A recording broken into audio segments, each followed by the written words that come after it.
నీటికి సంబంధించిన ఏ చిన్న సమాచారాన్నైనా వివరంగా సరళంగా ఎప్పటికప్పుడు మీరు తెలుసుకోవాలనుకుంటే దయచేసి ఈ ఛానల్ను సబ్స్క్రైబ్ చేయండి. ఈ వీడియో నచ్చితే 10 మందికి షేర్ చేయండి. అలాగే వీడియోను లైక్ చేయండి. దీనివల్ల ఈ వీడియో 10 మందికి ఎక్కువ మందికి చేరుతుంది. ఇక అసలు విషయానికి వస్తే, కేంద్ర పాలిత ప్రాంతమైన పుదుచ్చేరిలో పాండిచ్చేరి రాష్ట్రంలో ఎంబీబీఎస్ అడ్మిషన్లలో పెద్ద కుంభకోణం జరిగినట్టుగా వార్తలు అయితే వస్తున్నాయి. ఎన్ఆర్ఐ కోటాలో చాలామంది అనర్హులైన విద్యార్థులు నకిలీ ధ్రువపత్రాలతో అడ్మిషన్లు పొందినట్టుగా ఫిర్యాదులు వచ్చాయి.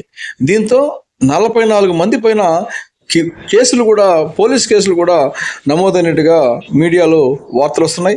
దీనిపైన సిబిఐ ఎంక్వైరీ చేయాలని కూడా కొన్ని రాజకీయ పార్టీలు డిమాండ్ చేస్తూ ఉన్నాయి. పాండిచ్చేరిలో ఉండే కాలేజీల్లో, మెడికల్ కాలేజీల్లో అంటే నీట్కి సంబంధించి జిప్మర్ కాలేజీలో అన్ని సీట్లను మన నీట్లో భర్తీ చేస్తారు. మిగతా లోకల్గా ఉన్న ప్రైవేట్ కాలేజీలు, ప్రభుత్వ కాలేజీల్లో సెంటాక్ అంటే సెంట్రలైజ్డ్ అడ్మిషన్స్ కమిటీ అనేది ఒకటి ఉంది. ఆ కమిటీ ఆధ్వర్యంలో మొత్తం అడ్మిషన్స్ నిర్వహిస్తూ ఉంటారు. ఈసారి దాదాపుగా 112 మంది ఎన్ఆర్ఐ కోటా కింద సీట్లు పొందినట్టుగా చెబుతున్నారు.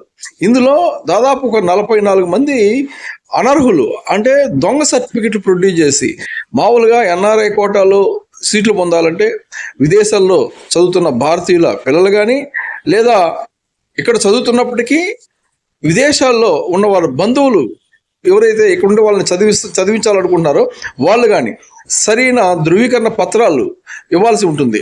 అలాంటి పత్రాలను నకిలీవి సృష్టించి కొంతమంది అడ్మిషన్లు పొందినట్టుగా, తమిళనాడు చెందిన వారు అడ్మిషన్లు పొందినట్టుగా వార్తలు అయితే వస్తున్నాయి.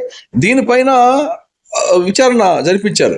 ఆయా ఎంబసీలకి, మన రాయబార కార్యాలయాలకి పంపించి ఆయా దేశాల్లో ఎంక్వైరీ చేస్తే ఇవన్నీ నకిలీ పత్రాలని తేలింది. దీంతో దాదాపు 44 మంది పైన కేసులు పెట్టినట్టుగా చెప్తున్నారు.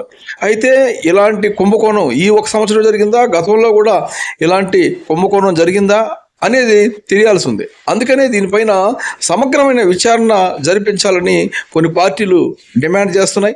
అలాగే ఎంబీబీఎస్లో సీట్లు కోల్పోయిన విద్యార్థుల తల్లిదండ్రులు కూడా అలాంటి డిమాండ్ని ముందుకు తీస్తున్నారు.